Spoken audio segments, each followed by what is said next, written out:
This thing would not drain. It's draining now.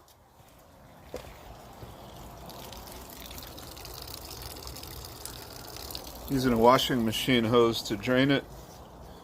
It would not drain, it was just dripping.